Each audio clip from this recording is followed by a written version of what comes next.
Parish Council meeting to order. I'd ask everyone to please put your electronic devices on silent. And I'd ask everyone to please stand for the pledge, and I'd ask Mr. Bob Robertson to lead us in the pledge. Pledge allegiance to the flag of the United States of America and to the republic for which it stands, one nation, under God, indivisible, with liberty and justice for all. All right, council members, the machines are open for roll call.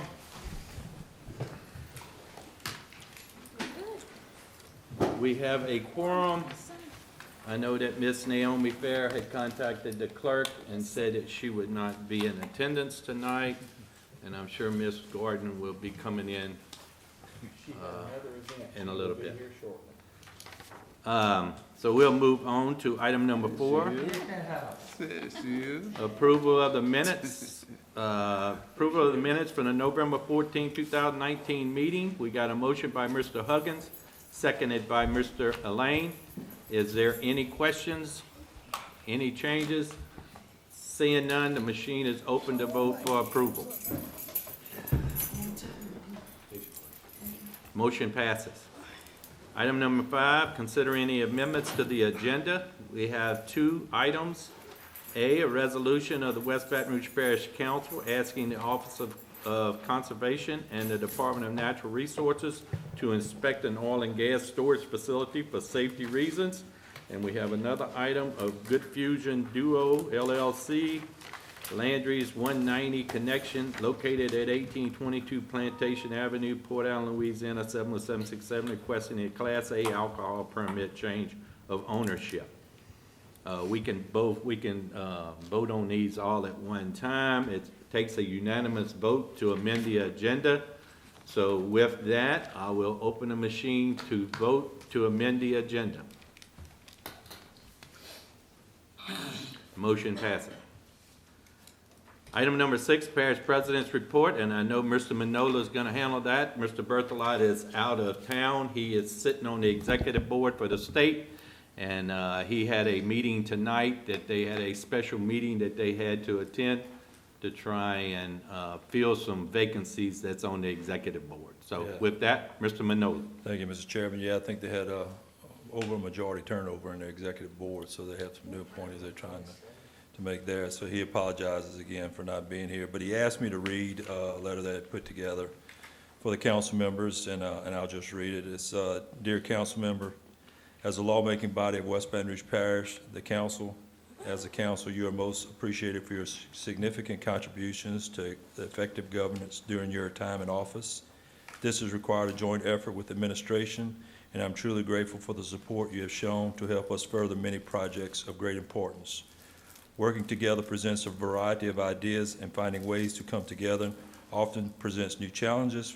For the most part, for many years, we have overcome our differences and made progress in our mission to better serve the citizens and stakeholders of West Baton Rouge Parish.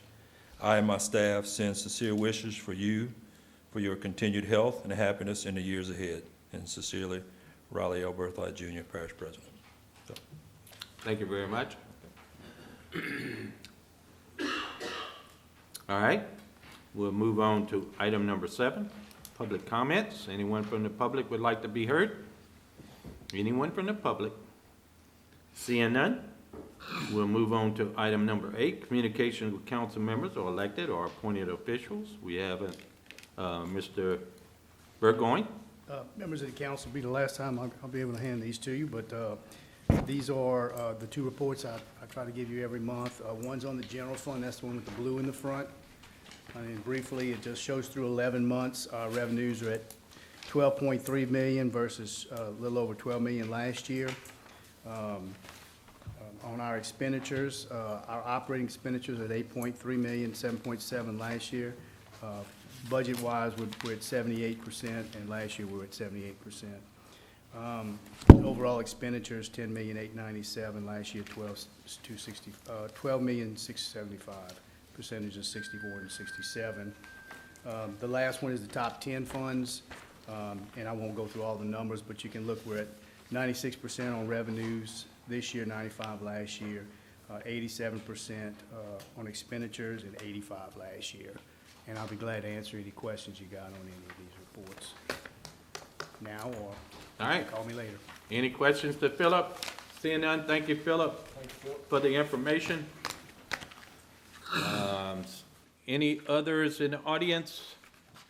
Any others? Seeing none, any council members? Miss Gordon? Good evening, everyone. I just want to take this time out to thank you, my council members, for over the years for supporting me with all of my activity with my Family Day in the Park and my annual toy giveaway, which was a huge success on Saturday. We did about approximately 150 kids. And also, as we come to a close, I just want to let you all know that I really, really enjoyed these 12 years with you guys. It's have been an awesome, awesome time. And for me and my family, happy holidays to all of you. All right. Mr. Luke? Yeah, I just wanted to kind of echo some of those things Ms. Charlene just said. I've been on this council for 12 years. It's been a really honor and pleasure to serve the people of West Baton Rouge Parish and District 4. And it's been really an honor to serve with this council that I've been serving with, and 5 of y'all for 12 years. And I just really wanted to thank the Pee Wee Berthelot Parish President for all he's done and guidance and all he does for the parish, and his awesome administration. I mean, the parish is in good hands, and I just wanted to say thank y'all for all y'all have done for us and for me as well. And good luck to the new council. Thank you. Mr. Porto? Just real brief, 12 years went by very quickly, and I'm glad it's over. New council, you guys have got some good challenges facing you. This council member, 4 years with Kirk, 8 with Mr. Kershaw, and 8 with Barry, 12 with these over here, 8 with now, 8 with this group over here. Naomi, 8 years. We've had our differences, but 99% of the time, when we walked out those doors and went into the streets out there, it wasn't any fighting. It was over with. The vote was behind us, and that was good. And I'm really thankful that we had Gary Spillman as our chairman for 10 years. Randy Mook did an outstanding job for the first 2 years we were on this council. Gary has been the hardest working member of this council, in my opinion, in the last 10 years, and I'm very appreciative for having him. And good luck to you guys. I think it's an all-male council, which I don't know how many years it's been, probably 30 or more years since you've had an all-male council or jury, so good luck. Mr. Robertson? Yes, I too want to say that I enjoy working with these guys and ladies for 12 years. We had a great council, and we've done a lot of things for the parish. And I want to wish them a Merry Christmas if I don't see you again, you and your family. This is a first-class administration here. They work with you on every need that you need to do. And they are open door for you, and they help you with anything that you need to do. And I want to say to the new councilors coming in, good luck to you. You are in hands of a good community. Thank you. Thank you, Mr. Robertson. Any others? Well, I guess I will say a couple of things like they say, and thanks everybody. I appreciate it. We had a great time. I feel this way. I feel like we're leaving this council in a better or as good position as we found it.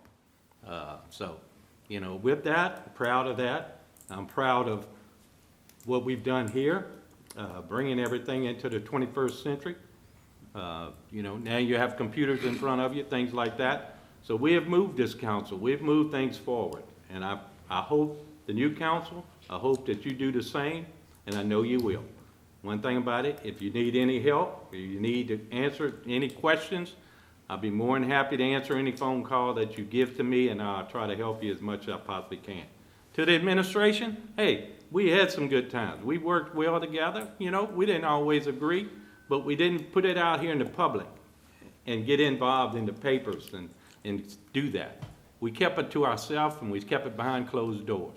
So with that, I appreciate everything that the administration has done, and anything I can ever do for the administration, I'm here to do it for you. So with that, thank y'all very much. Thank you. Mr. Elaine. Yeah, I just wanted to say the past 4 years, man, it's been great working with y'all. The other night, Tuesday night, we had our little orientation kind of deal with Mr. Guy Cormier, and me and Fish were sitting here, and when you looked across these seats, it was 7 new faces sitting across there, and it was kind of shell-shocking, you know, to have my first 4 years on the council, and then my next 4, it'll be 7 new faces. So I just wanted to thank y'all, you know, for y'all service, and good luck. All right, Ms. Gordon. Bernadette, you have your phone? You have your phone? At this time, we're gonna pause, you guys, because we deserve this. Our 5 councilmen and who are leaving off the board, we have to take this photo shoot. I'm sorry.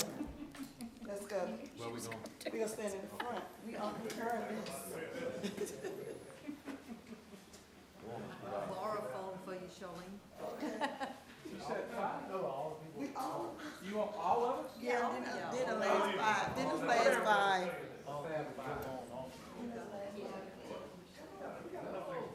Hey, the other two feel slightly.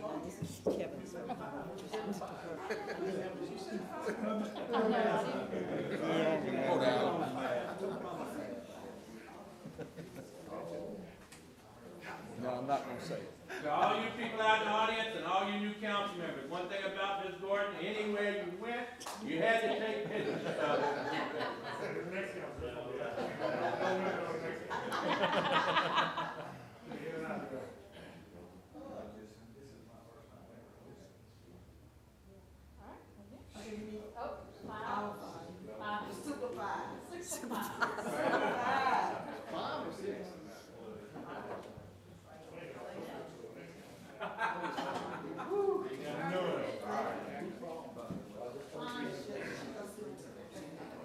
Thank you all for being so patient.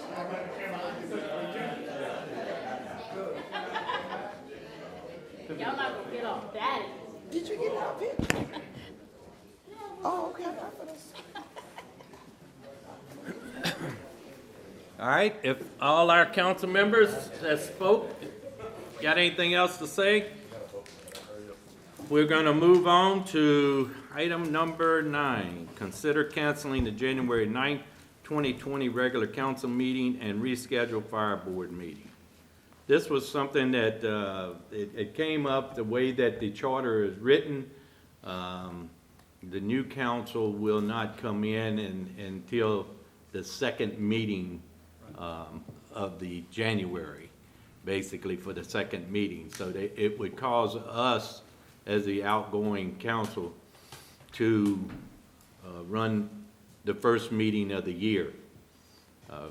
We have spoke with planning and zoning and had it set up to where nothing was scheduled to come in front of the council for that meeting. So felt like that to give the incoming council a fresh look for the whole year, they would start it off and take it for the year. That's what's behind this. So that's what they're asking for the council, and we'll see if that's what the wishes of the full council would be. So it's open up. Mr. Porto makes that motion. That motion. And is seconded by Mr. Huggins. Is there any discussion? Any discussion? Seeing none, the machine is open to vote.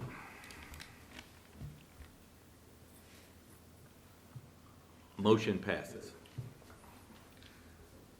Item number 10, public hearing on previously introduced ordinances.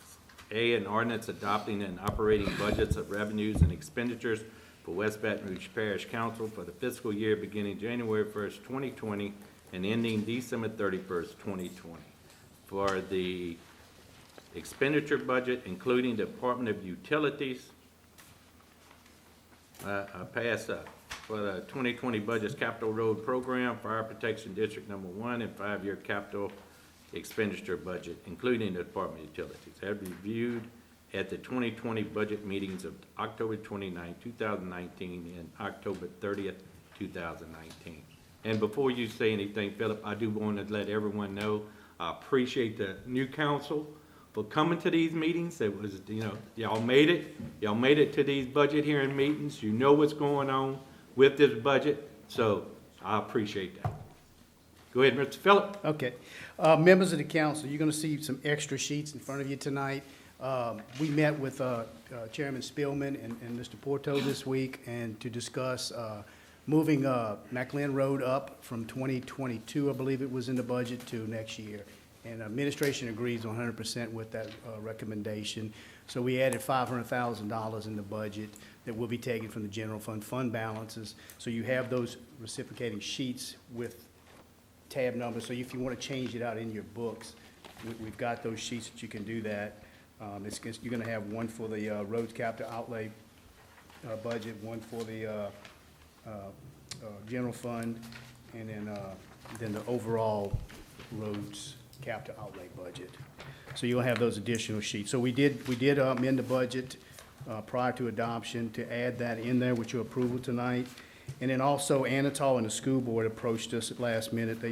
We have 2 Bobcats that we share with them, and they'd like to get a third one because the 2 that we have will stay busy and we can't ever get one around. So we added one in, we split the cost with the school board, so we put our half, which is $22,675 in the recreation budget. We're gonna take it out of recreation budget. Fund balances, you have that sheet in your packet to change out also.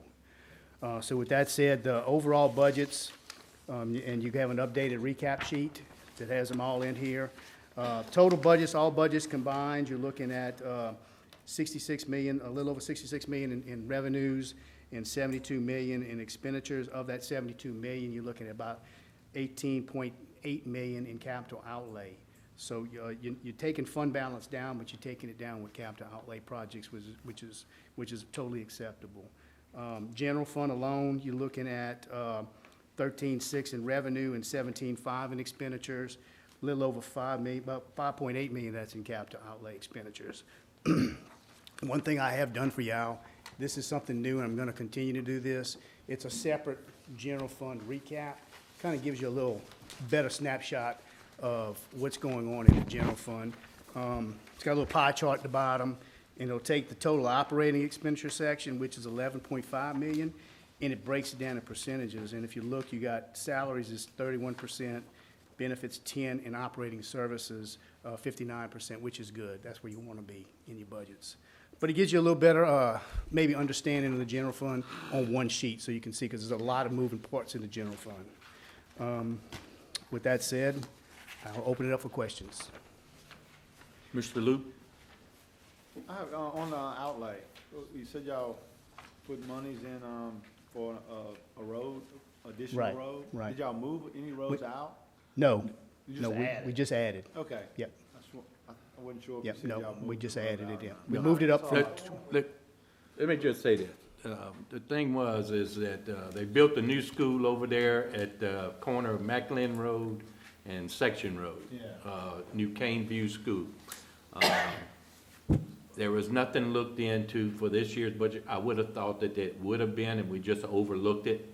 And so when we went out there and rode it and everything, we felt like, and a couple of the new council members had come and spoke with me about this, and felt like that the budget, it was in the budget for 2022, McLean Road, and I asked the administration if we could go ahead and move that up to get that road at a better state, with it being all them school buses and kids being going down through there. Yeah, I remember not too long ago, there was discussion about the additional Right. traffic with the school and all that, okay. yeah, and as we speak with John and Jason met today, John's gonna start taking about 8 inches out of from the school back towards Section Road and backfilling it with limestone. To widen it? To widen that section, because that's where your conflict is gonna be early on Jason explained the bus patterns. There should be no conflicts on the road itself with any bus patterns. But in our plans for next year is putting 500,000, which is more than a normal overlay, is to widen where needed on the road itself. So we'll take care of the whole road from. I didn't know where the road was, but now I hear it. Yeah, It makes sense, yeah. Remember, we talked about needing to put a turn lane. Correct. Any other questions to Philip? Any other questions? Seeing none, it's the public hearing. Anyone from the public want to be heard on this item? Anyone from the public on the budget? What's the wishes of the council? I have a motion by Mr. Huggins, seconded by Mr. Kershaw, to approve the budget as amended. Is there any questions? Seeing none, the machine is open to vote for approval. Motion passes. Thank y'all very much. Thank you very much.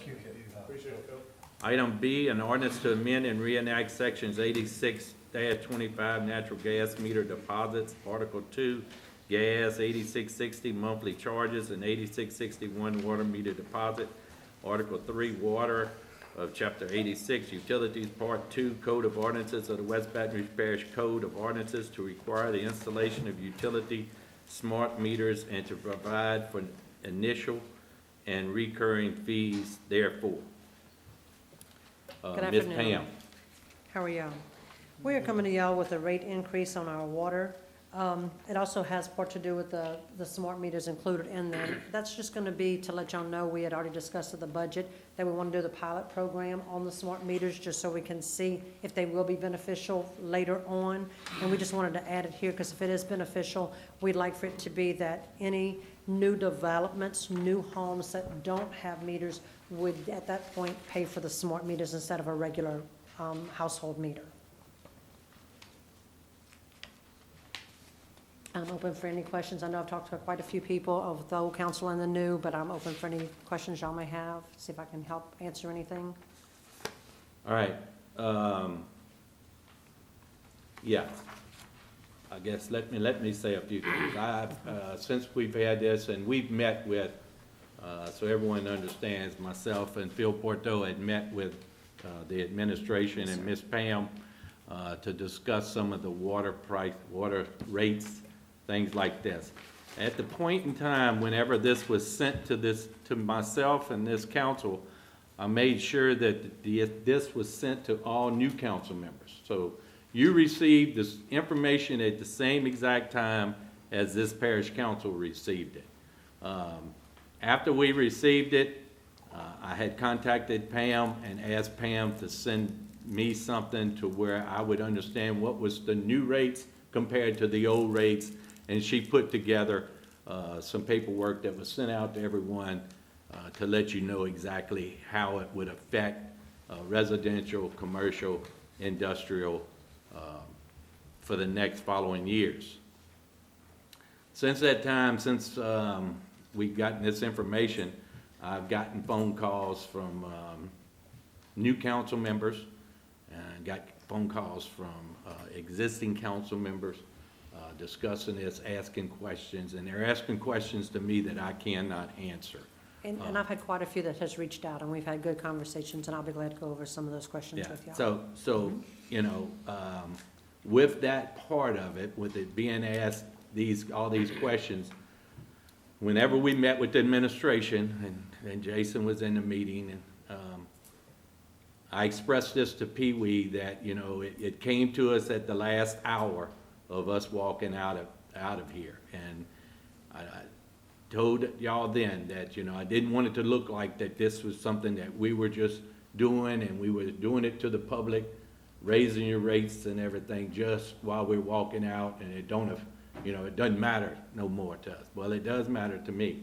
And since I've been receiving all these phone calls, tonight what I was gonna do is I was gonna ask the new council members to come to that microphone and to let me know if they're in support of doing this tonight, or would it be better, because I was gonna make a recommendation that we table this for 3 months and to allow the new council members to get all their questions answered.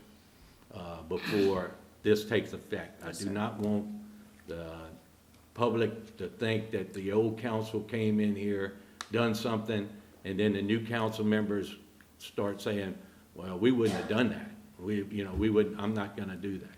So, I would love to see it move. If any of you council members, new council members, and I want you to come to the mic, because if you have some questions, I mean, we're not gonna get all that answered here tonight. So it's gonna be best that, hey, we try to defer this so you can get your answers. And you can feel comfortable that whenever someone from the public questions you about the rate increase, you'll be able to answer those questions. So, with that, Pam, I don't know if you want me to start, if you want Mr. Luke to ask this question first. I'll let Mr. Luke say what he needs to say, and we'll go from there. I'm on board with, I haven't really even talked to Gary, but I'm on board with this because I have a hard time voting for raising taxes on my last meeting and leaving out. I say let's let the new council look at this since they're gonna taking over. This is our last meeting, take over, and let them make the decision since they got to live with it for the next 4 years and answer the question from the public. I mean, there's no harm in postponing this until the next meeting or a month or two, because I really hate to raise taxes on the public for my last meeting. So, I mean, that's all I got to say. And I'm gonna start off saying that I do apologize that it was November before I could get it to y'all. Unfortunately, things got behind us with the new software and all the new projects we have, and it is my fault that we did not get it till this point. We have been talking about it though since I think August is back, how far Phil's been telling me, make sure you get it to this council, So it is my fault that we're this far into it, but we have been talking about raising them for quite some time. More than likely, I probably would have voted for it, but I just have a hard time for my last meeting raising taxes and walking out. Yes, sir, raising the rates. And, I'm glad you're saying about taxes, and also, just to let the new council know and to let even the general public know, we've had some people who has called after reading this and questioned it and wanting to know, like, what we're gonna do with the money and just different things, and they've asked how much the taxes do we get? And I hope everybody understands the utility department, we do not receive any taxes. We are an enterprise fund and we strictly survive on what our rates are, The infrastructure that we're putting in between last year and this year, the $5 million that we have in the budget to go with that, it's actually, the council has graciously given us $2 million out of the general fund. A little over $2 million is what comes from the Water District number 1 and the Water District number 2 funds that they had at the end of when we did the merge with them, And the money that we've had in their account has built a little bit, so we're using that money also to pay for that infrastructure. And our revenue fund is paying for the remainder of it, Along with that, we've talked about all the water towers that we've on the north end. I mean, we've got 5 water towers over a 2-year period. It's gonna cost us $2 million to rehab all of them. So there is a lot of infrastructure that we have done, and that's why we have talked all year about, the last few months about trying to raise the rates and be able to put some of that money back to prepare for whenever we have to have another well, just for in case we have something go out, and things along that. The new rates that we are proposing, if it's someone who uses less water, if you have someone who's maybe elderly that uses 4,000 or less, their bills are actually gonna go down. Your people who use more water, your bills are gonna go up. You will see an increase in it, is how that's gonna work out. I also sent y'all the message today about industrial, that we're looking at going up. It's a increase to them, and it's gonna raise theirs like 12.5. I think it was a 12.5% is what we would do for industry, is what their increase is gonna be. So I'm open for any questions that the new council has, anybody on here has. 12.5% for 2 years. Was, right, per year, for 2 years, that's correct. It'll be 12.5% the first year, and And then then 12.5 for the to next, make so it'll a be total of 25% 25. overall at the Which- end of the 2-year. Which that's a good sir. suggestion and a good thing they came up with, but. Good step forward. I'm not sure if this old council would have had more time to look at this, that we could have came up with some even other ideas, is all I'm gonna say. And this new council, I don't know exactly who brought up about the industrial thing. I know that someone had contacted me and told me something about it, but I don't know who actually came up with it. But it was a good recommendation, you know? Yes, sir. And the paperwork that was sent out with it explains, you know, the reasoning for it. Yes, sir. And I understand the reasoning for it. Yes, sir. Just like we do budgets. Right. Just like we're doing a budget right now, Yes, sir. you know? And that's what when we met with some of the industry and had a really good meeting with them, and that's what we tried to explain. A lot of people think that it's just because of the infrastructure is why we're talking about increasing the rates. It's not. I mean, I need everybody to understand that the mandates that the state has put on us has put such an expense on us. I mean, Mr. Barry, you're shaking your head, you can tell.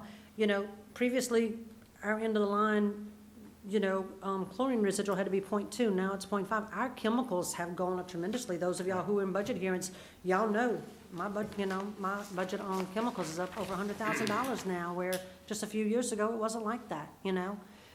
The cylinders we have to put, the buildings that we have to put, I mean, the mandates is really Yeah. hard. Like I say, the only thing that a lot of the new council members have some questions about this, and Yes, sir. I don't like doing anything whenever there's questions out there about this, and I don't see where we're in a fiscal shortfall to where, it's that devastating that we gotta do it right now. Yes, And I think that if the administration really and truly would like to work with that new council to make sure that they are understanding and they're knowing what's going on, even if it goes a month, 2 months, 3 months. And then it can be put back on agenda. It may not be the same thing being put back on agenda. Y'all may come up with some better ideas than what is being proposed. So, Yes, sir. that's where we're at on it. Okay. So, And I'll step aside, and anybody that wants to ask any questions from the new council or the public, I'll be glad to answer anything that I can. okay. Thank you, Ms. Pam. It is a public hearing. So with this being a public hearing, is there anyone that'd like to come to the mic? Because I do want the new council members to come to the mic. And if you have questions for the future, let's just say that you have questions. We don't have to get into them tonight and drag this thing out for hours and hours. But if you do have questions, at least that way this council understands that there is questions out there that needs to be answered for the future. I'm Alan Crowe. I am a newly elected councilman for District 7. Gary, I'm taking your spot, as you know. My concerns about this thing is myself and a few of the new council members have talked about this. We feel like that if y'all don't make a decision on it, you need to at least give us some time. We're gonna spend the first couple of months getting our feet on the ground, understanding what our job is. So we don't want this thing to come back up next month or next meeting or whatever. We would like, if you're gonna table it, give us time to get our feet on the ground, give us time to meet with Pam, understand what these charges are, because if it's just for smart meters, and smart meters are more expensive, if they're more expensive and the consumer's still getting the same product at the end, what's the advantage of them? I mean, they're still getting water, and they're still getting the same amount of water they was getting, but we're going up because of smart meters. I don't really feel like we got a lot of retired people in the area, and I don't feel like that's good just to go up on them because we want to put in smart meters. I'm not saying it's not good, but I'd like to meet with Pam, talk more to Pam, and understand this whole thing, because we are the one going to get the blame for it. Y'all not going to be the bad guys. We're going to be the bad guys now, and it's okay. That's what we do. That's what we're going to do. I don't mind that, but I want to be able to give them a good, honest answer when they come to me and call me, and I've already gotten calls, and I'm sure y'all have too. I want to give them a good, honest answer as to why we are going up on the water. If it's for recurring cost and the cost of chemicals are going up, then I can say water's going up just like everything else is going up. But if it's because we're installing smart meters and smart meters are of no advantage, then I can't justify that to them. Okay. So I would really like to see, if you're going to table it, if you're going to vote on it, fine, it just takes y'all can be the bad guys. But if you're going to table it, I'd like to see you give us time to get our feet on the ground and understand what our job is, and then come back and that way we can meet with Pam and understand this better so we can go over this with our constituents. I appreciate your comments, Alan, and everything, and if we tabled it at first, it talked about, well, we just move it to the next meeting. Well, I don't think that's fair. No, it's I not. think it's fair, though, that if we could ask the administration if they could hold it for 3 months and then bring it back at that time, and meet with y'all during this next 3 months. And, because they're the ones that need to meet with y'all and discuss this and make sure that y'all understanding exactly what's going on. Okay. All right? No, and I'm gonna speak on behalf of the administration. I know Pee Wee's not here, but, our intention was never to have it put on the new council within the first month or so. The administration has no problems if they want to table it for 3 months, whatever it is. I mean, that's more than reasonable, more than fair to the new council coming in. And I would like to clear something up, because I think that's where a lot of our miscommunication has come in. It's a misunderstanding with the smart meters. This increase has nothing to do with the smart meters. I just want everybody to understand that.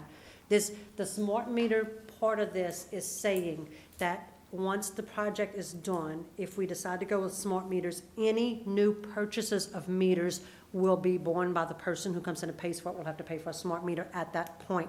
This does not mean we're gonna take this revenue from this raise and we're gonna put smart meters in the parish. That is not what this ordinance says, and that is not our intention. I Ma'am, just what's want the- everybody to understand that. What is the difference in cost today? About $100 right now, excuse me. The last person that came and gave me a little presentation, it was about $100 difference. And that cost is what dollar amount? Probably right now, about $175 for a smart meter, and we pay right now about $75 or $80 for a regular meter. Pam, and I Yes, sir. totally understand what you're saying, and I understand the way that the ordinance is written, and it sounds like that it would be dealing with smart meters. I understand that there are other expenditures that's Yes, going sir. to come up, and I think that those expenditures and everything, I think that's the reasoning why it needs to be brought to those. And I'm to fine with them. that, Mr. Gary. I just want everybody to understand, because Right. Alan is not the first one. I've had quite a few people who has called me and questioned me on the smart meters, because the way that it's being read or interpreted is that this is for the smart meters, and that is not the case at all. We've actually talked, I don't know if you want to say that or not, but we've actually talked about how, if we do go to smart meters, the people that'll be grandfathered in, how we would have to work it and things of that nature. And I think once the administration it meets with it, and the other two council members, Fish and Kirk, and everybody explains and knows exactly how the new monies, what it's for, what it's being spent on, where it's going to, I think that you'll have no problems with anyone. You would never have a problem with this old council, and I don't think you'll have a problem with the new council on getting that I done. agree with you. Quite a few of the new council has either emailed me or come by and sat down and spoke to me or called me, and we've had very good conversations, Right. So I've had quite a few, at least the majority of them have contacted me, and we had good conversations about this. All right, And just real quickly, the other consideration for smart meters is, as Pam can tell you, Pam, correct me if I'm wrong, we got about 14,000 meters throughout the parish, and it's steady growing. So you're talking about, as it continues to grow, we're having the same workforce read even more meters, trying to put service lines in. If it's a way to get some synergies to where we can put people doing things that the general public can appreciate more, which is putting services in more timely, things like that. That's kind of the whole thought process for looking at smart meters in the future. all right. I have one question. If smart meters are better, are they more expensive? I mean, what is the advantage of smart meters? It's less labor, Less manpower. less Okay, then that labor. makes them cheaper, correct? Over for the parish overall, yeah. That's what I'm talking about. That's what I'm talking about. That's my Yeah. question. Yeah. Long term. So if Long term. they're better, they're less expensive in the long run. I realize they might cost more upfront, Yeah, but you don't have as many meter readers out there. yeah. You don't, so, I mean, there's got to be some advantages if we're going that route. That's, But, and also along with that, though, I Yeah. will say this, is that all the meters would have to be changed out. So we have meters out there that are very old, and we I try to do, understand. we try to have a program to change meters out based on their age. But I don't have the manpower, unfortunately, to change them like I should. But with this, we would have all new meters put in.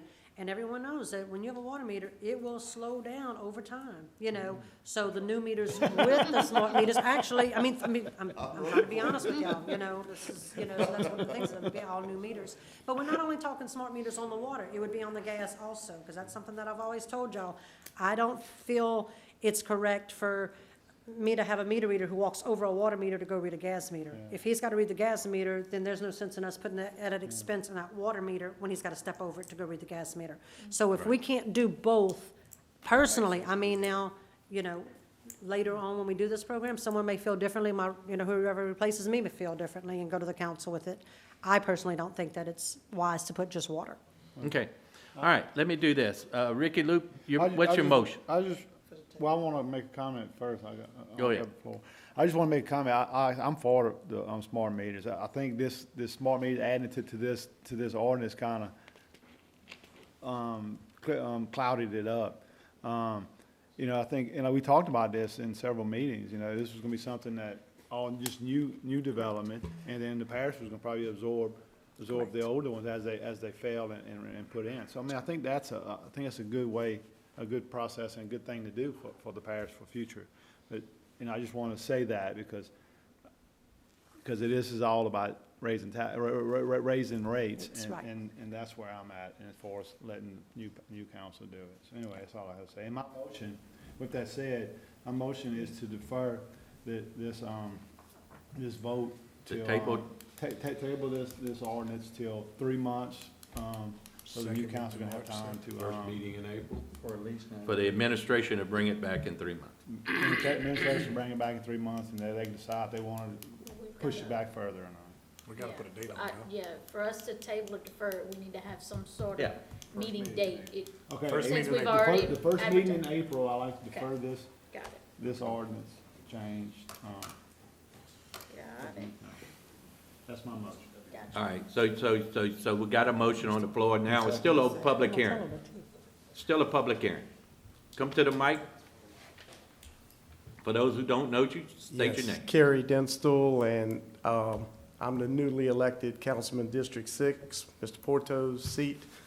First thing I want to say is I did meet with Ms. Pam on this. She spent a lot of time with myself and Caleb Kleinpeter. She explained it all very well to us. I've talked to many of you all on the current council, and my main concern, and you know I said this to you, was the timing of this. I just do not think it is the right time. I'm very happy to hear Jason say what he said about that would be fine with the administration. I don't want to stand up here and echo things that Alan said, but a lot of us have talked, and we feel the same way. I'm not going to speak for them, but I feel that what you're doing is probably the right thing at this point, and especially the way you put it, Ricky. It just doesn't look good, to me, in my opinion, to the public. So that's what I want to tell you. Thank you very much for your comments.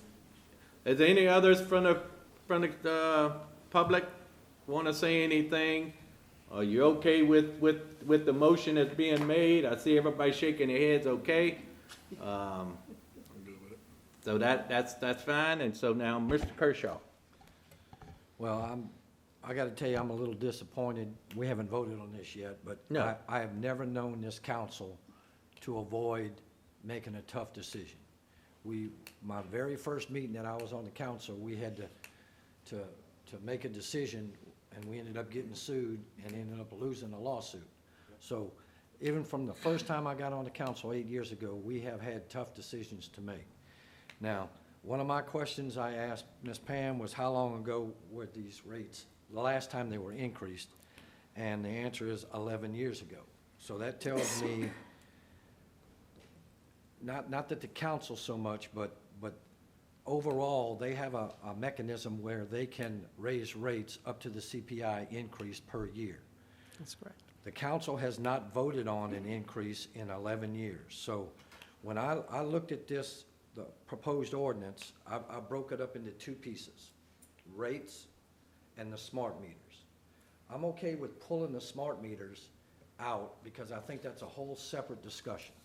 So I'm okay kicking that one down the road because I'll be the first one to say I'm not exactly Mr. Smart Meter. I don't know what they do, what are the benefits, how long it's going to take for us to recoup the money. You know, are we going to lose people? There's a whole bunch of questions I have about the smart meters. But the rate side of it, and if we don't vote on it tonight, that's okay with me. But the rate side of it, The way I look at these rates, the residential rates, the average person's rate goes up 5.6%.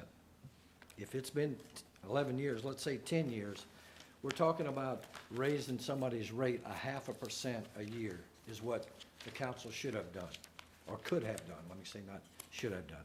But the CPI index is gonna be way more than that. So if we'd have increased it by the CPI index, our water rates would be way higher than these proposed rates. So as a council member, I'm thinking it's my responsibility, whether it's December, I'm one of the lucky ones that gets that to carry over to the new one. But me, I don't see where it's fair to the new council for something that we have not addressed in 10 years. I addressed the residential rates, that, to me, that one only goes up 5.6%. Now, if you're a high-volume user, your rate's going higher. I'm okay with that. That's the ones that, and to me, should be paying more, the ones that are using 20 and 30 and 40,000 gallons. If the average person's using 6,400 gallons and you're using 25, 30,000, you need to pay more money. Commercial rates, same thing. The average down here is 42,000 gallons a month. That's 6.3%. So again, if over 10 years, you're talking about 0.6%. I don't think that's a tremendous raise. The industrial one is the one I had the most concerned about, and I'll be as candid as I can be. I had a good conversation with Kerry Denstall, who works for a major industry player in our parish, and he brought to light some questions that I hadn't really thought about. So through discussions with him, and I later had some discussions with Mr. Jason and Pee Wee, and had previous discussions with Pam, they've worked out an agreement where we don't hit them all at one time with a 25% increase. I think this is a fair compromise that they worked out with Placid. So I don't think, to me, we should not have heartburn over the rates. The timing, I understand. I wish we'd have had this in June-ish, over the summer, and we could have already had this done, regardless of where you feel that should be, where the rates should be. So I'm not for kicking this down the road. I'm not for putting this on the new council. I think this is our responsibility, but certainly there's a motion and a second, so I'm willing to go ahead and vote to move it down, but I just don't see any major difference, whether it be the current council or a new council. I just think this is part of our business that we're tasked to do, and we should handle our business. So that's my comment. Thank you, Mr. Kershaw. Okay, we're still on the public hearing. Is anyone else from the public want to say anything? Anyone? Seeing none, I'm gonna close the public hearing, and I'm gonna open it up to the parish council. Mr. Porto. When Gary and I, excuse me, when we met with Pam and Pee Wee and Jason and Philip from the administration, we discussed this. Before we left out of the meeting, my feelings were that if the new incoming council is good with this, then I can vote for it tonight. Even though I don't like the timing of when it was, I could vote for it if you all were good with it. It's not a big increase on the public. It's really not. You explained that very well, Fish. You know, it's a minor increase to the public. I think somebody who uses 10,000 gallons of water, it may be $1 a month more. No, for 10,000, it's gonna be a little bit more. It's gonna be about $5 more. A month? Yes, sir. It's gonna be $28.65 for 10,000 gallons. Under 10,000. Under 10,000 is less. If I use 9.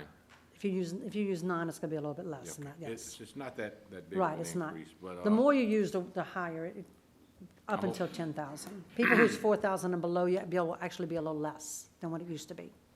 Well, I hadn't got confirmation from everybody on the new council that they are good with this so just the same way as if we would vote for this ordinance tonight, I would vote for it. But if we want to defer for 3 months so you all can get your hands wrapped around it and figure it out, I'm also good with that. All right. And I would ask you guys, when you get sworn in and you take over the office, spend some time with this bunch looking at this, because I really believe this is needed. Pam, the cost is going up, you know, $50,000 more on each rehab on a water tower. Costs are going up, and like she said, she gets no taxes. You know, she doesn't have a funding mechanism that's guaranteed. So they will need an increase, and I would ask you all to consider that very strongly once you've gone over the ordinance. Thank you, Mr. Porto. Any other council members have anything? You know, I'm just gonna say that, I do, if, I'm looking at things, if I was a newly elected council member and I was sitting out there, and if I had questions and things, I would hope that the old council would respect that and would respect my wishes as having that opportunity to look at it. Not saying you're gonna be against it, but to give you that opportunity. And it's nothing that we're pushing over on you. It's nothing that I'd vote for it tonight with no problem. But I feel that I don't wanna do something and then come back later and the new council says, well, they didn't even give us an opportunity. Even though we'd be maybe for it, they didn't give us the opportunity. So I'm for giving you that opportunity. We're not in a fiscal bind right now. 3 months is not gonna hurt. And I think it's a fair thing to do for the council. So, any other council members? We got a motion on the floor to table this item until April the The first meeting in April. Yeah, first meeting in April, I think it's April 9th, so let me make sure. first meeting of April, which is April 9th, Yes, sir. 2020. That it'll be put back on the agenda, and in the meantime, the new council will be meeting with the administration on that. Thank With- you. With that, the machine is open to vote for the motion. And yes, it's to defer. That is, yeah, that's the motion we got on the floor. Motion passes. Thank y'all very much. Thank y'all, new council members, for being here to help us into doing the right thing for you. Y'all gonna let me go out with a bang. That's gonna be my last meeting, because I retire right after that, so thank y'all. Item number 11, consider status report, change orders, or other matters as required on current projects. We have nothing, Jace? Jace, we got anything on that? Just real brief, and I think Philip kind of covered it already. We did, actually, on McLean Road, we went out, we've been in constant conversation with both the school board and with our roads department, and like he said, what we'll do is, just so everybody knows, 2 buses should never cross each other on McLean Road. There's gonna be a left turn in only for buses and a left turn out only for buses, so they should never cross. But we still think, in the essence of safety, that we should go ahead and what it's gonna do, by putting this limestone down, it'll also give it time to pack before we come with the new road, so we'll have a better base, we'll pay less for base going forward on it. Jason, I need to ask you one question, because I had 2 phone calls from people teachers that are working at the school. And they had told me that supposedly if they're coming, going, here we go with this north-south stuff, but anyway, if they're coming from, from the community center and headed to the school on Section Road, which would be, I'm saying headed east, but I know that, okay, so headed east, that they would not be able to turn left onto McLean to go to the school? Do you know anything like that? You know, they'll be able to turn left. They'll be able to Yeah, turn. Well, I thought they would too, because I told them, I don't think we have the authority to No, stop that. the only routing restriction is gonna be for school buses. They have to turn left in and turn left out, and that was part of the traffic plan developed by the engineering firm and with the contractors. Okay, all Yeah, right. no. So nothing about cars can do. There's actually gonna be 2 separate turning lanes. Correct. The carpool line will be separate from the school bus. They had told me that they had heard that they would have to go to St. Romain Road to come to school, to be able to turn into the school. They couldn't come down Section and turn. Didn't sound right to me. That's but, news to me. That's the first time I've Okay. heard of it. Yeah. All right, thank you very much. Okay, thanks. Item number 12, resolutions. A resolution authorizing the parish president to sign a commitment letter with Provost, Salter, Harper, and Alford for annual audit of West Baton Rouge Parish natural gas and water systems for the year 2019. Mr. Manola. Can we also include on that resolution to include authorization for the agreed-upon procedures audit, which is a separate piece of the current audit? Right now, you're required to get agreed-upon procedures and an audit. You'll see that down lower, where we actually have two separate items for the Hawthorne, Weymouth, and Carroll one, which is for the Phillips Department. So the agreed-upon procedures, again, is something they just, I think last year was the first time they did it. Is that the item C? Yes, but that is actually for the, That's for that is administration. actually for Yeah. parish council audit versus the This one's for utilities audit. utilities. Two separate Okay. audits. I can add So, that. so you just add to it? For the agreed upon procedures audit, yeah. Correct. Add that to that wording, and we would have that. All right, and this is a yearly thing that we have to do anyway. All right, motion by Mr. Lane, seconded by Mr. Kershaw to approve. Is there any questions? Seeing none, the machine is open to vote for approval of the resolution. Item B, a resolution authorizing the parish president to sign the commitment letter with Hawthorne, Weymouth, and Carroll for annual audit for the year 2019. And I got a motion by Mr. Kershaw, seconded by Mr. Luke to approve. Is there any questions? Seeing none, the machine is open to approval.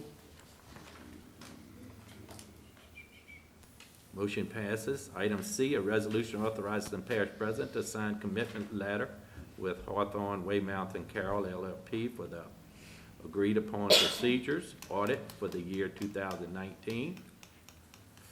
We got a motion by Mr. Lane, seconded by Ms. Gordon to approve. Motion, the machine is open to vote for approval.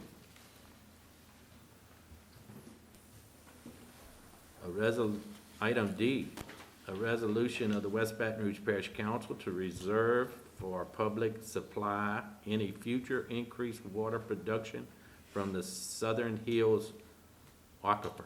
Yes. Okay. You want to say anything on this? Yes. Mr. Huggins? Mr. Huggins, go ahead.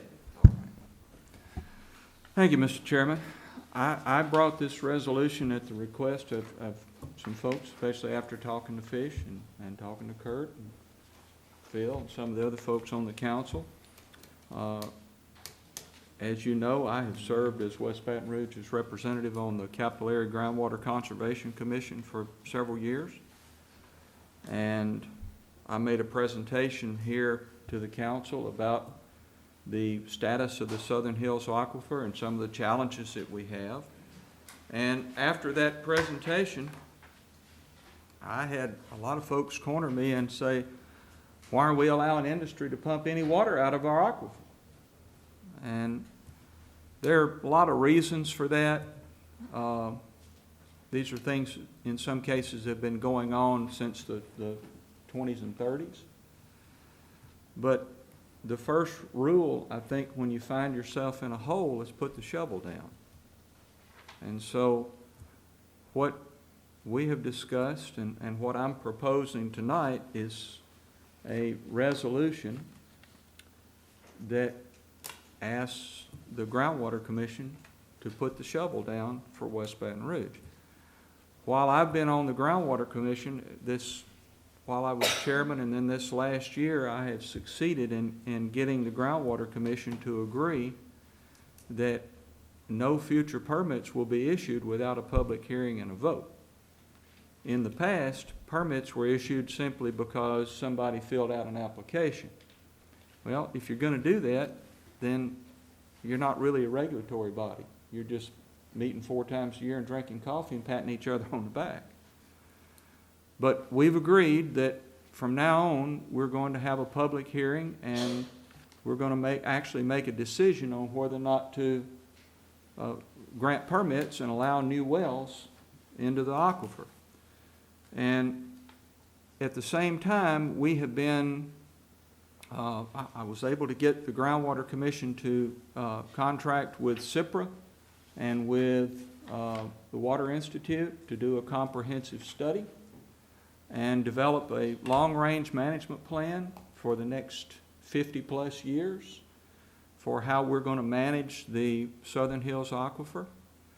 And the issue really isn't so much availability of water as it is the fact that we have a fault that runs through Baton Rouge, and it runs across on our side of the river, and it runs about where the Intercoastal Canal is, and on the south side of the fault we have salt water.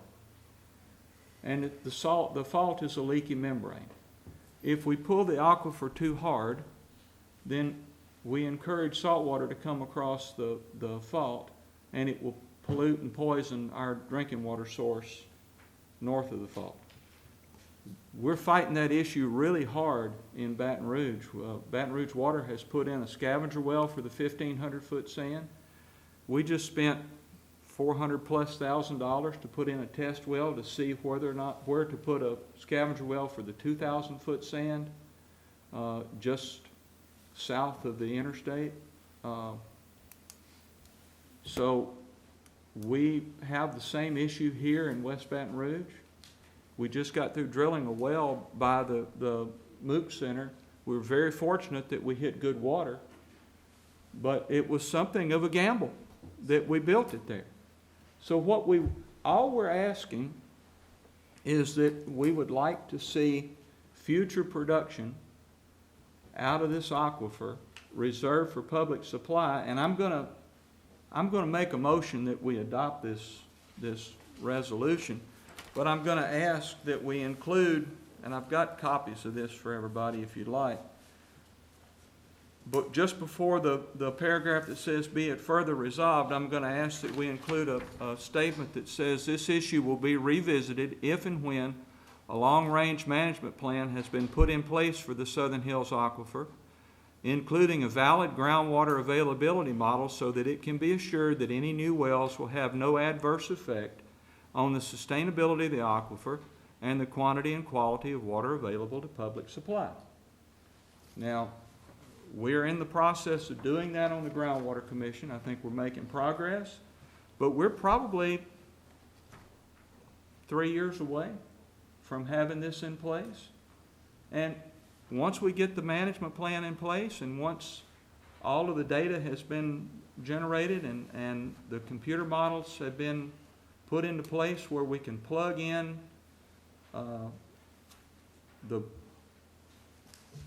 longitude and latitude of a proposed new well and the depth and how much water is going to be pumped, and we can predict what's going to happen, then we can revisit this issue. The new council can revisit this issue. And this is a resolution. It doesn't have the force of law, but it expresses the sense of the council, which is that our first and most important job is to protect the health of our citizens. And we're asking that until we have more information and can make a better decision, that for the time being, we put the shovel down, quit digging the hole deeper, and reserve the aquifer for public supply. So, and that's why I brought the resolution. All right. Any questions? So let me ask one quick question. Surely. If this resolution is being sent over forwarded to the governor of the state of Louisiana, the Yes. Secretary of Natural Resources, the Louisiana Commissioner of Conservation, and the chairman of the appropriate committees of the Louisiana House and Senate. Is this, the way I'm reading this, And to the Groundwater Commission. That needs to be in there as well. yeah, because I was gonna say, to me, it should have been sent to the Groundwater Commission, because It's supposed- this spells out strictly to them, to the commission, that Yes, we would hope that they wouldn't allow that's correct. anything. You're right. This is for everybody that's in this, that falls in this deal, right? Not Yes. just West Baton Rouge. We're asking the commission to look at this Yes, for all. yes. Okay. Yes, and thank you for bringing that up, because the intent, and I think either I missed it or Michelle missed it, but the intent was that we would send a copy. The resolution goes to the Groundwater Commission with a copy to the governor, the Secretary of DNR, the Office of Conservation, and the chairman of the appropriate House and Senate committees. The reason being that the committees have responsibility for legislation, that, the enabling legislation for the Groundwater Commission. Correct. Office of Conservation and Department of Natural Resources address the drilling of the wells. And the governor is obviously the appointing authority. Correct. So we just want everybody in the loop. Okay. Okay, but thank you for bringing that out. All right. Any other questions? Mr. Kershaw? Mayor, I think it's addressed in the paragraph above that one where it says that the West Baton Rouge Council, by means of this resolution, notifies Capital Area Groundwater Commission. So I think the original one would go to the Capital Area Groundwater, and then all the certified copies are the ones that were listed in the one below it. So I think that's covered. But I wanted to ask you separately, the Groundwater Commission itself is how many members? 18 members. Yes, sir. The bulk of those people are industry people, right? That is not correct. What is the breakdown? The breakdown is, we have 6 parishes in the commission. Okay, Each parish has a representative, that's 6. okay, We have 3 members on that commission from Public Supply. 2 of those are from Baton Rouge Water, one of them is our friend Joey Norman. That makes Okay. up 3 and 6 is 9. from which and so forth. We have a representative from DNR, or Office of Conservation. We have a representative from LDEQ, so that makes 11. We have a representative from the Cattlemen's Association, which is 12. We have 3 representatives from industry. That makes 15. Help me out, David. Who are the other 3? I'll think of it in a minute, but they're on. We have a board nominee, which, by the way, for this next year's meeting. Okay, So that was, I've been nominated to be the member at large, you might say, so that's 16. Yeah. Oh, I know. somebody from the I Senate know, and the House? I know. One from the mayor president, representing the mayor president of East Baton Rouge, and one from the Department of Public Works of East Baton Rouge, and that comes up to 18. Okay. So you have been our parish representative, I have been the parish representative from West Baton Rouge. and you've been on this commission for a long time, and I want to commend you for the work you've done on here, because Well, thank you. I'm certainly not smart enough to understand half of what these people are talking about. But I appreciate you serving on that. That was going to be my next question. Since you are not going to be a returning councilman, how does that affect you? But you're saying you would be on in some other capacity? I have been nominated by the board to be what is called the board nominee, or what would essentially be the representative at large. Okay, And so if okay, the governor chooses to act on that nomination, then I will be on for the next 3 years. okay. So the council, 2020 council 2020 council will pick another That is correct. representative? That is correct. Okay, got you. That's what I wanted to know. Okay, thank you. And I'm gonna lobby Kerry for Patrick Hobbins. I'm gonna put my plug in for him right now. He's a smart guy, and he understands a lot of these issues. Sir? Good engineer. Yes. All right, any other questions on the resolution? Seeing none, the machine is open to vote for the resolution. Motion passes. Item E, I'll take this a one. resolution of the West, A resolution of the West Baton Rouge Parish Council to set a policy for industrial water usage. Right. All right, Mayor? I'll take that one too. We, over the last few months, have had some people come to us asking for increased water usage from industry that we've had to turn down because we did not have the capability to do that. And in some cases, they've said, well, we'll just drill our own well. What do you think about that? And I said, I think that you'll have some vigorous opposition. You know, unless you want to drill, and we did in the resolution that we just passed, we said anything below 700 feet. That leaves the alluvial aquifer and the 600-foot sand that are available to industry. What we wanted to do, I think, Pam, I think we had probably a total of 3 million gallons that was requested from 3 different industries that we had to turn down. We just passed this resolution saying that we want industry to either go to the river or go to one of the shallow zones. And so in order to support our administration, and I've talked to Pee Wee about this, Pam and I have had a couple of conversations about it.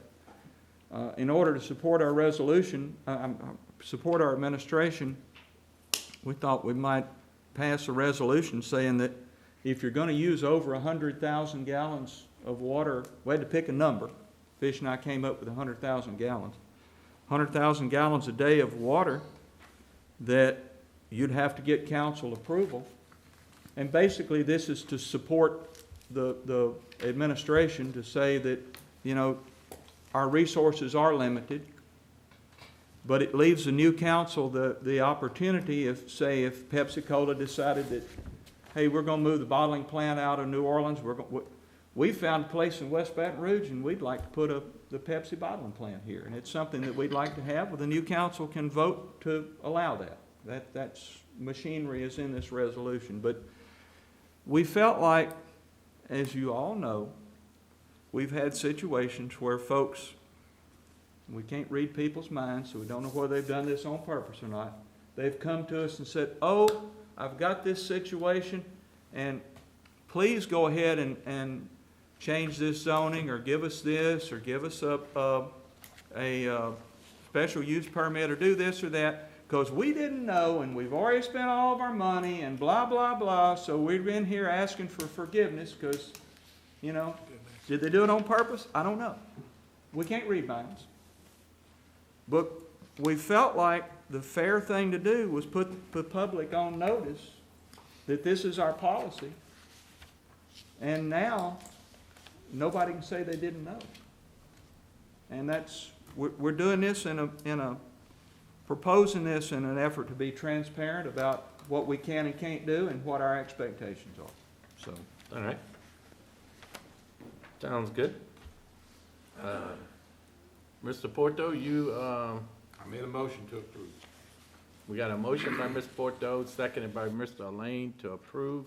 Mr. Kershaw? Barry, I just want to, when you said a vote of the council, it needs to be a 2/3 vote. Yes. Not a simple majority vote. But I just wanted to make sure that everybody understood it's going to take 6 votes. but the machinery is there. Right, I agree. Yeah, it's written in the resolution, Yep. 2/3 vote. Yep. But I just want to make one comment to make sure everyone does understand, a resolution is not law. That's correct. So, it doesn't mean that it has to be followed, it's not law. Right. So with that, any other questions? Seeing none, machine is open to vote for approval. Motion passes. Item F, resolution of West Baton Rouge Parish Council asking the Office of Conservation and the Department of Natural Resources to inspect an oil and gas storage facility for safety reasons. Mr. Huggins, you want to handle this? Huh? Why don't you take this one? I'll take this one. Michelle, would you like to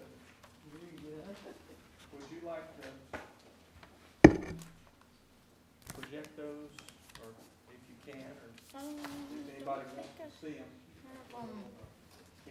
Or you can pass them around to the council. Oh, they Well, all. everybody's got We all got copies. Yeah, made sure everybody had copies of it. A Can you- couple of meetings ago.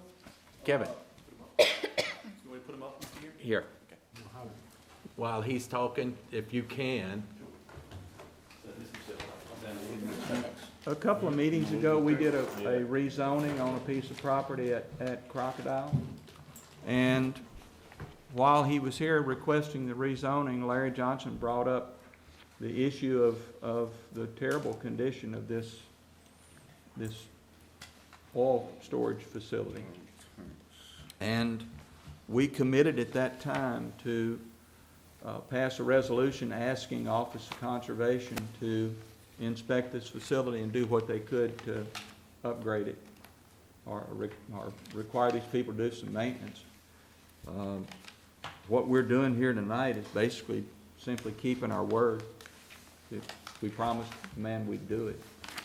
And Phil went out and looked at it and then got me some information, and I went out and looked at it. And in the meantime, I happened to talk to some folks with Office of Conservation and told them what was coming. Everyone look at your video up there, and Kevin can put them on and take them off, just so you'll get an idea. Yep.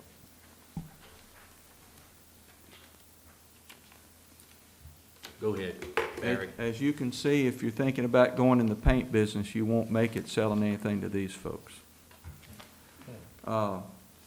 Anyway, after being reminded that it's not against the law in Louisiana, as amazingly as this may sound, it's not against the law in Louisiana to simply walk away from an oil well and leave it there and do nothing.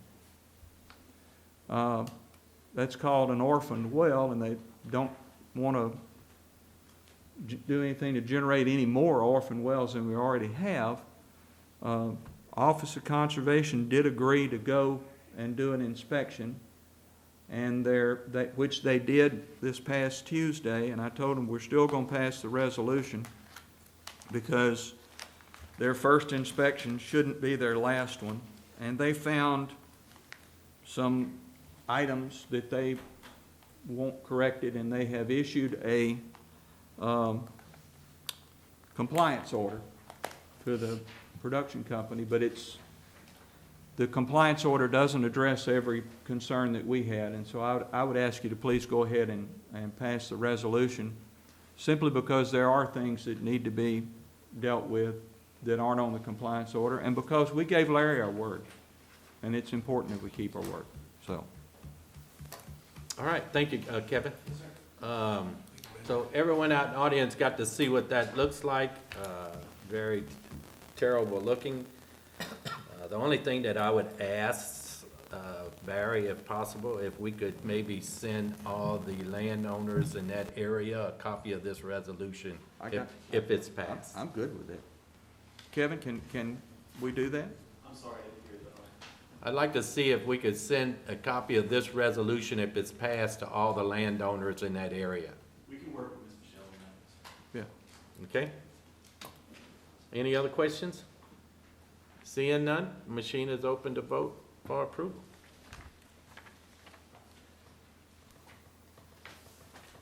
Motion passes. Item 13, introductions. That's Michelle's gig. Notice is hereby given that the Parish Council of the Parish of West Baton Rouge, State of Louisiana, will meet on Thursday, January 23rd, 2020 at 5:30 p.m. at the Governmental Building, 880 North Alexander Avenue, Port Allen, Louisiana, at which time there will be consideration of action regarding calling an election to authorize the renewal of the levy and collection of an existing ad valorem tax for the purpose of providing funds to continue the maintenance, operation, and capital expenditures necessary for all the community centers owned and or leased in the name of West Baton Rouge Parish Council and located within the parish. Be an ordinance amending Chapter 104 zoning to incorporate amended zoning designation map zoning plan under Section 104.3 Establishment of Districts. Official zoning map for rezoning request of Aaron Adair, file 2019-28, located at 11835 Landry Lane, Port Allen, Louisiana, 70767. Lot 32 in subdivision of southwest quarter of Section 18, T6S R11E, fronting on East Subdivision Road, West Baton Rouge Parish, Louisiana, rezoning from AG Agricultural to RSF3 Residential Single Family. Public hearing date January 23rd, 2020. And that'll be some of y'all's things that y'all be voting on, you council members, on that first meeting y'all have.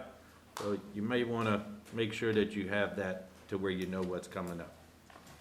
Item number 14, consider subdivision plats, condemnations, waivers, and matters related thereto. A, file 2019-16 final plat of map showing subdivision remaining portion of a called 4.96 acre tract being a portion of the original Sam Allen property into lots J1, J2, and J3 located in section 79, Southeastern Land District, west of the Mississippi River, West Baton Rouge Parish, Louisiana, for estate of Joseph Gyro Jr. Mr. Durbin. And Mr. Chairman, before we launch into that, I do want to wish you all the best as you go on back into your private life. I want to thank you for your service. I think I said 12 years ago during the orientation that planning and zoning is some of the more controversial things you will ever hear. And it does get kind of old, us coming before you guys, guys and gals, asking for controversial votes on different matters. But again, I do want to wish you the best as you move back into your private lives. You've served with honor. I don't know why anyone would choose to be a public servant. It's a very difficult job. This is my career, so I chose to be a civil engineer years ago. But you folks have chosen to serve your people, and you've served with honor, and I wish you the best as you move on with the rest of your life. I want to let you know our door is always open. The parish is going to continue to grow. We don't see growth stopping anytime soon. It's going to continue. If you have any questions about growth, about permits, about what's going on in the development world, please, our door is always open to you.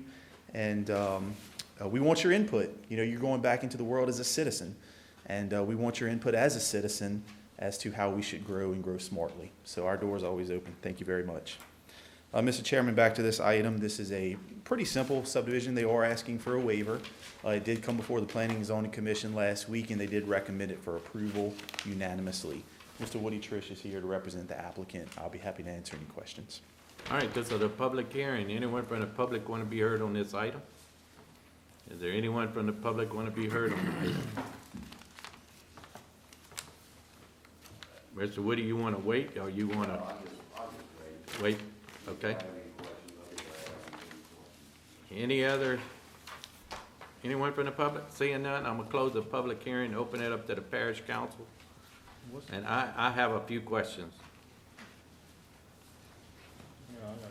Okay.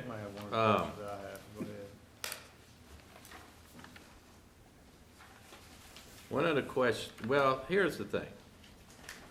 We've basically taken a piece of property that's 20 acres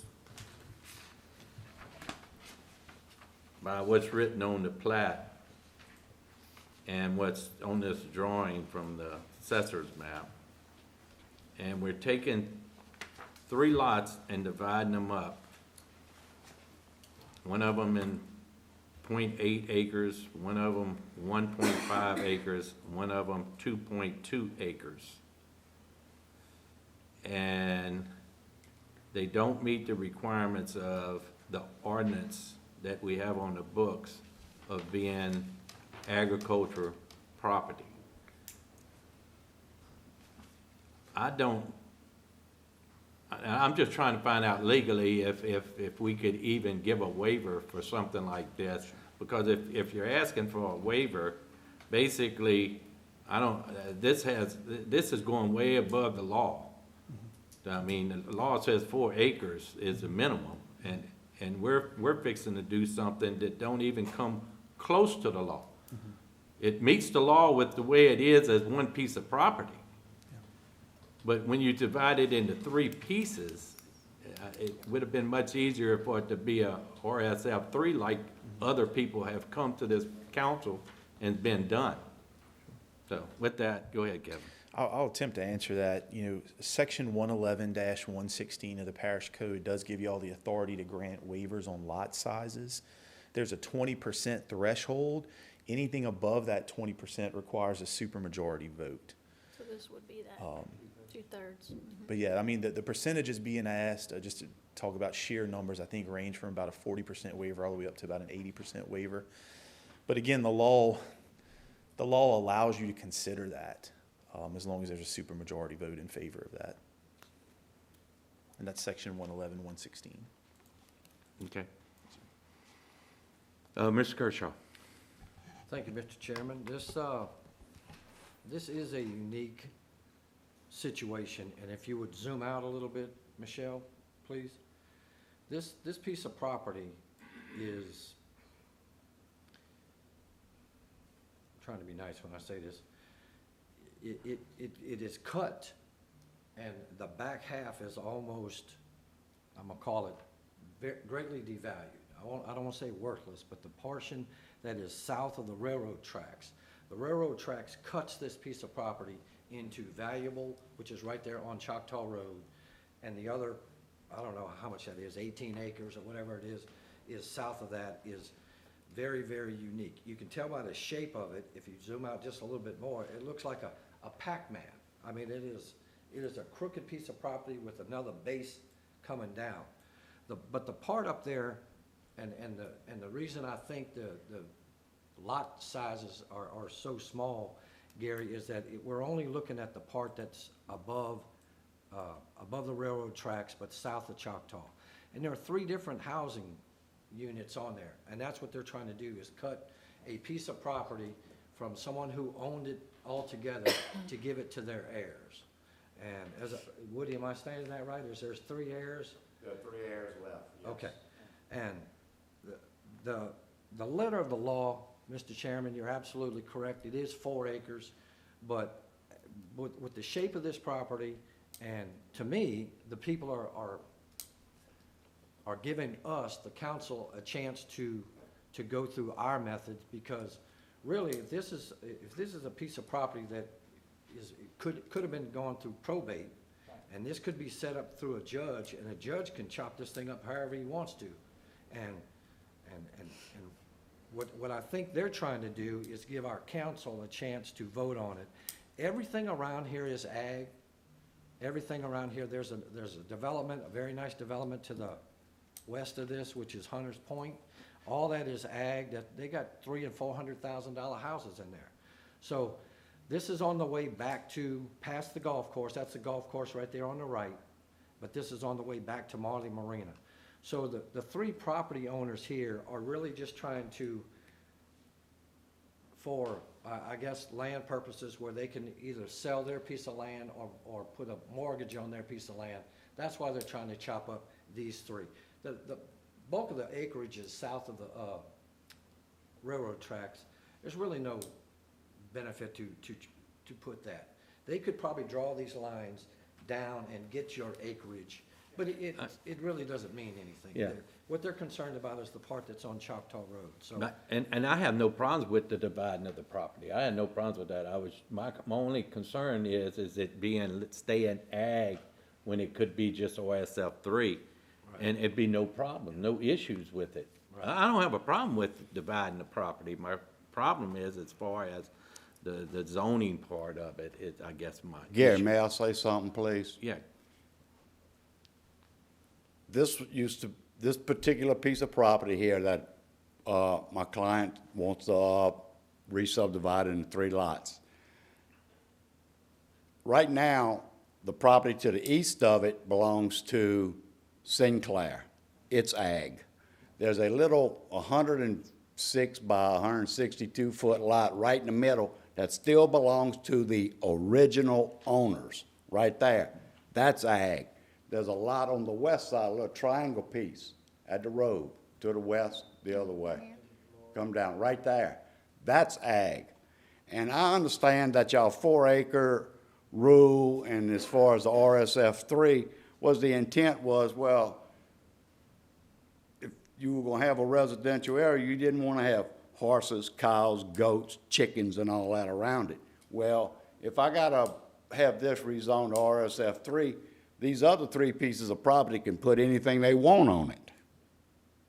It's ag in there. But let him just say this. And If those other properties wanted to divide their property up. Well, listen, just okay. listen, I'll let you talk.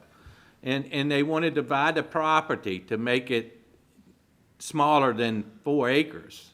They would Okay. fall in the same situation to where, it maybe shouldn't be agriculture. My thing is. But they are all, except the one on the east side that belongs to Sinclair is bigger than 4 acres. The other 2 aren't even a half an acre. They very, very, they don't even meet the 22.5 square footage. And then that was done years and years ago. That's correct. I agree with you. Right.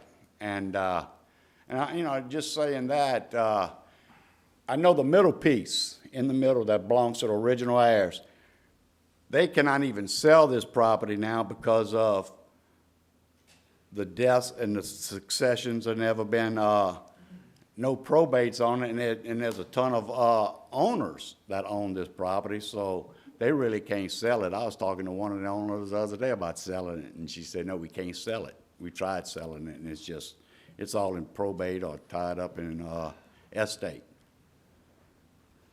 And like I said, we had a public hearing last week. The owners, the only ones that didn't show up was Sinclair, but the owners in the back and the owners on the side and in the front, they showed up, and they didn't have any problems with, the property staying ag also.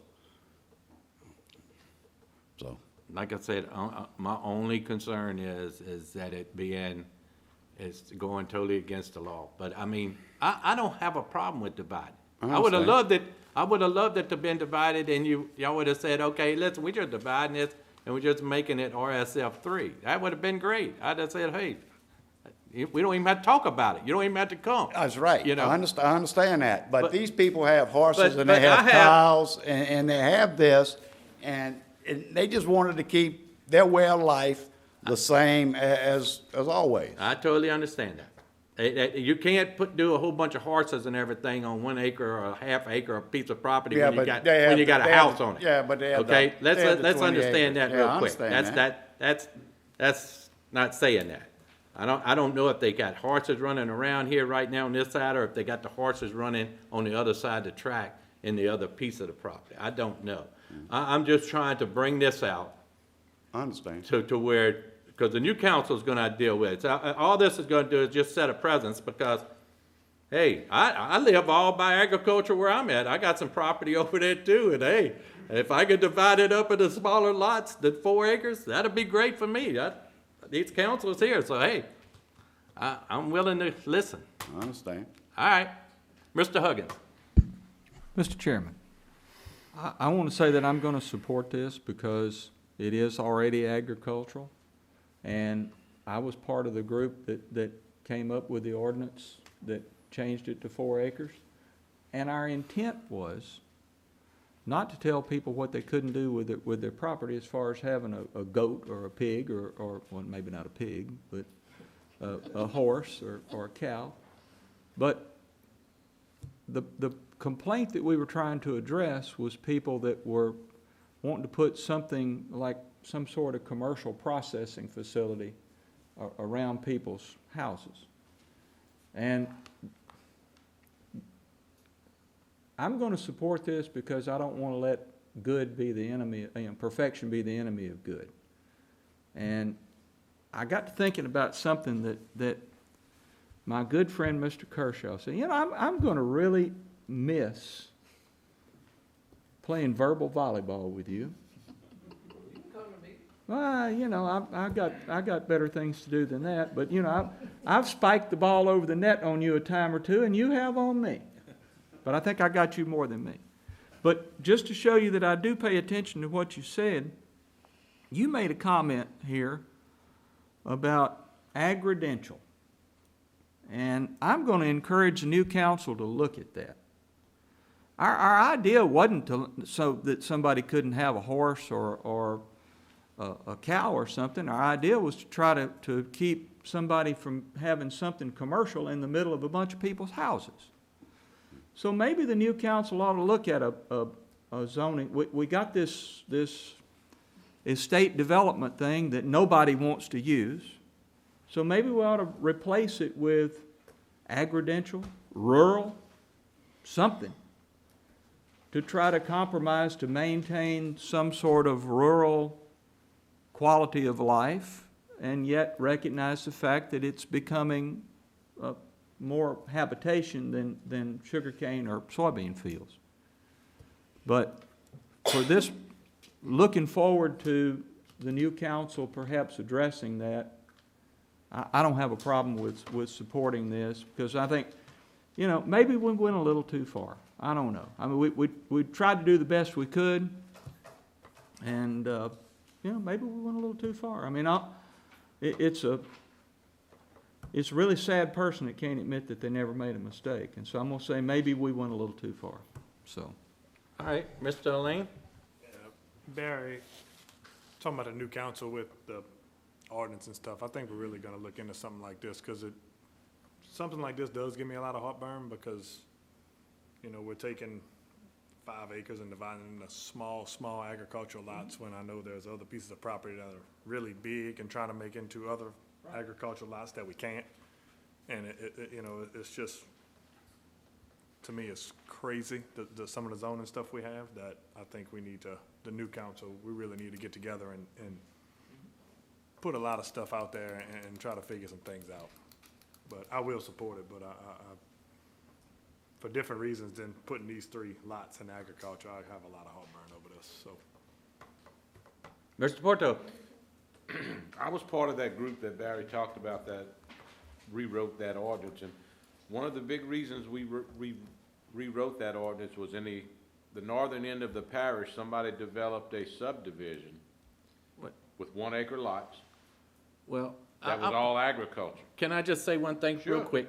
If, Michelle, if you'll move that property over, because Fish brought it to my attention, because I don't know much about all this over in this area, but you say that there's a subdivision right here, and this is agriculture, okay? So here, let me just say the reasoning why this was all done. Okay, go ahead. Because, if you don't mind, if I went in here and I bought a lot in this subdivision you're talking about, agriculture subdivision, and I fenced it off, and I put me 3 horses out there and just left them there, next door to these $300,000, $400,000 homes you're talking about. It's That allowed. happened.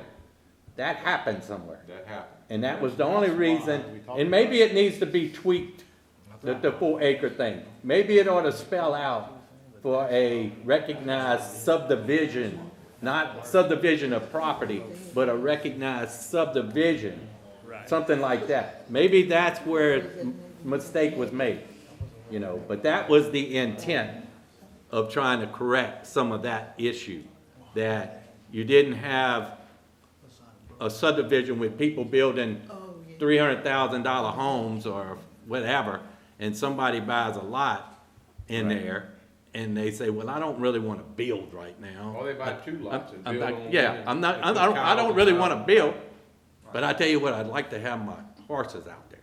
And they put a fence up, and they put horses. That don't go over real well with a lot of people that builds big old fancy houses. And that's the only thing that we're trying to correct, or I was The general attempting to public- correct. And I would ask this council to keep y'all from going into some of these things. Like I'm saying, I'm not against what's happening there. It's just that the way that we have the law written up, it makes me concerned.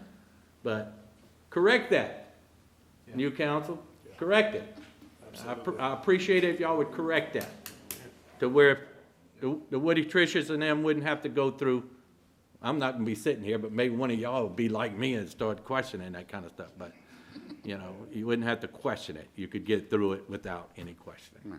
But thank you, Woody. Thank you. And Fish, before you go, now just to finish what Gary said, when these people were buying these lots in this subdivision, big sign out front said residential subdivision. So I mean, the general public, they're buying a lot in what they figured to be residential, but the land was actually zoned agriculture. So somebody buys 2 lots, puts a house on one, and puts him 5 cows on the acre next to him.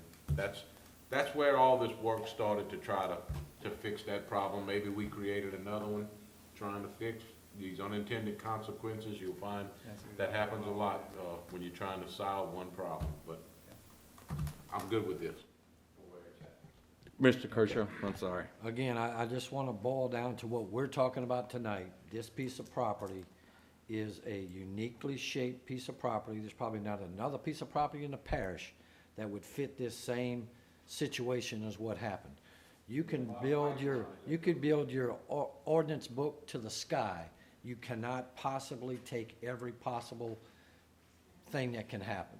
So here's a people have been living on this land for I don't know how many years, but a man dies and the heirs are just trying to take their portion of the land. So to me, this is just keeping things the way they have been. This is not trying to make somebody step up to a arbitrary number. I don't know if 4 acres is the number. I don't like the 4 acre number, but what is the number? I don't know. Hopefully the new council will be smarter than I am and can educate us. But I want to just look at this piece of property as what we're voting on tonight. This is just keeping these people's lives the way they have been and allowing them to chop their piece of property up amongst the heirs. So I think this is a pretty simple vote, and I would appreciate your support. Any other questions? Any other questions?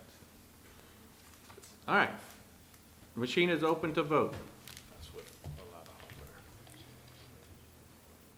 Motion passes. I support you, but I gotta vote against it just because of the way the law is today. I understand, I appreciate it. Just the way the law. Yeah.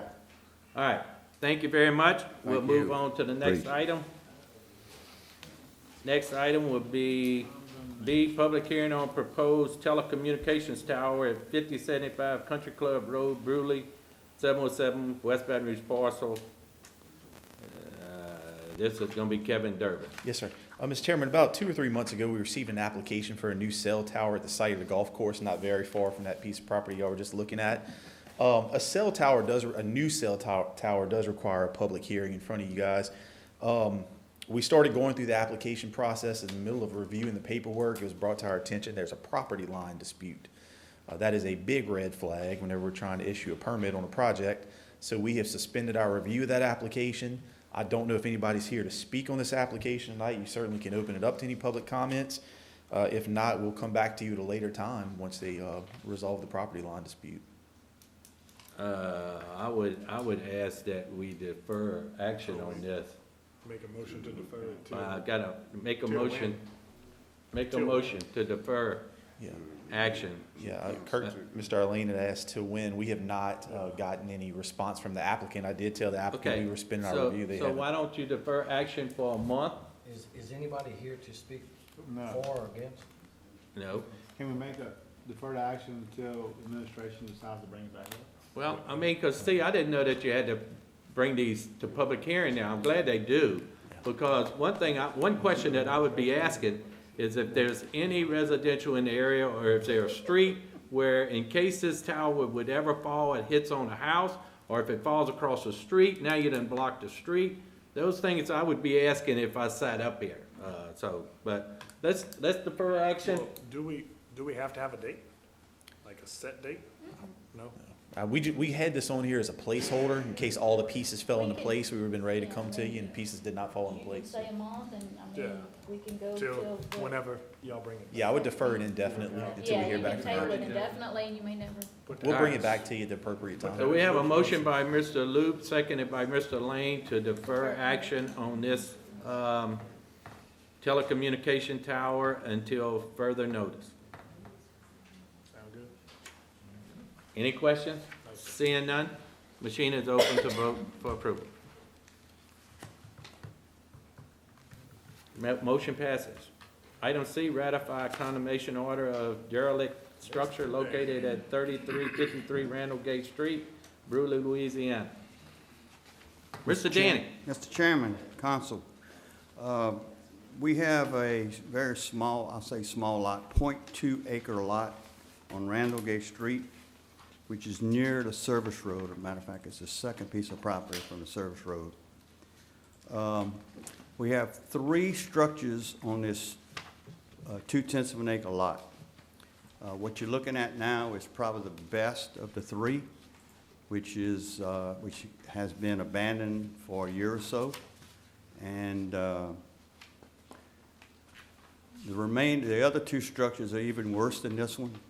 I was not able to get inside of this one because there are no steps or any way to get into it. The doors were locked. I couldn't even jump in it, if you will. Do any of them have electricity or anything? No, right now, I don't think, maybe the trailer, the mobile home that we just looked at had power connected to a pole to service the trailer, but the others do not have any power or gas to them. The third structure, this is the second structure we're looking at. The third structure is almost, it's kind of hard to recognize, but it has a step.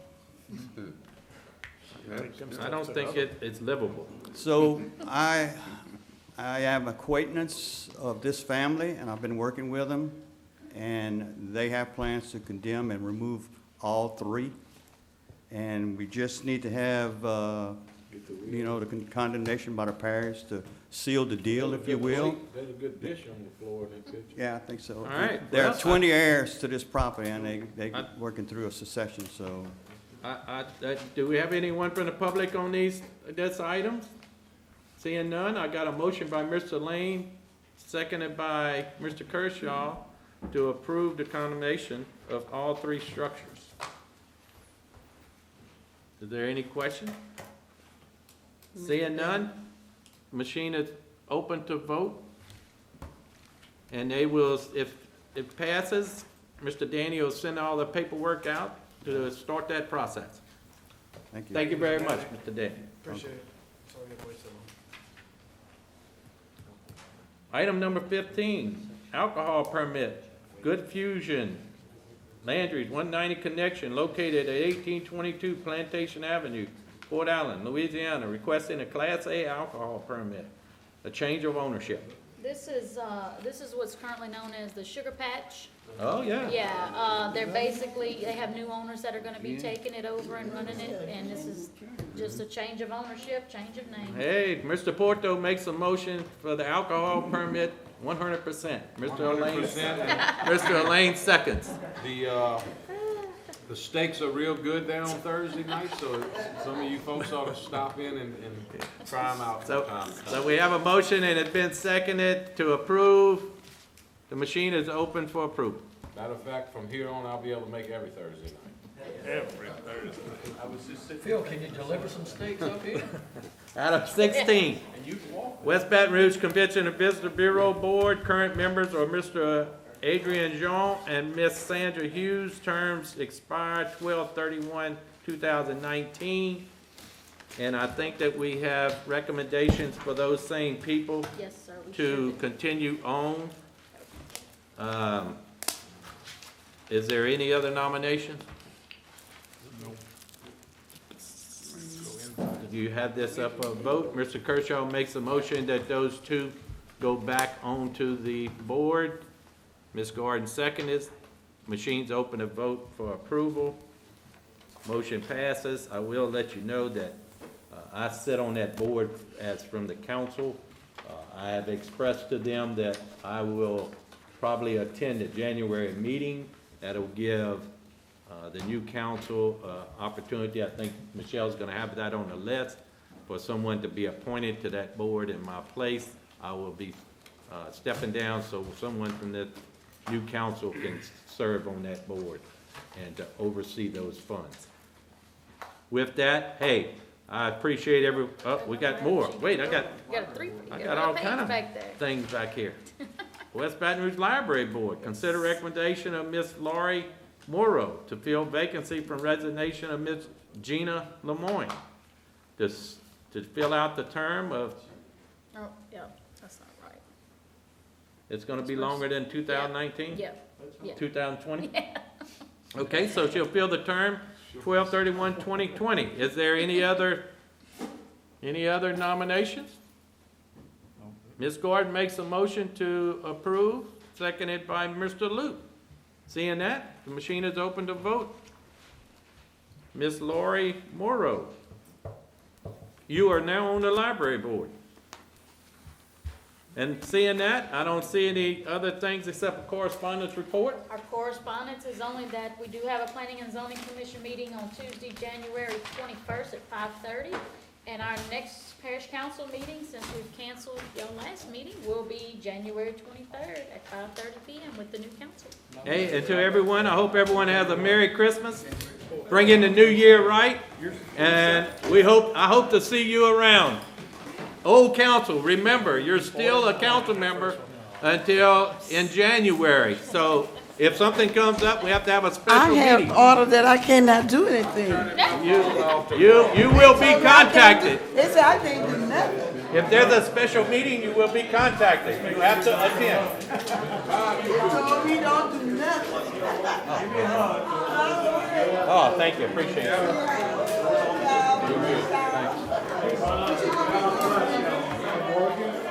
All right, enjoy it. It's been real and it's been fun. Yes, you took me. I will always remember going to Charlotte. All right, Ms. Bernie, y'all have a good Christmas. Everybody have a good Christmas. Oh, yeah. Oh, yeah. Hopefully more. Hopefully more. Let me see if I can get it. Michelle, I'll be checking with you. Yes, sir. Of course. Light reflection. Bye. Y'all not gonna get off that. Charlene?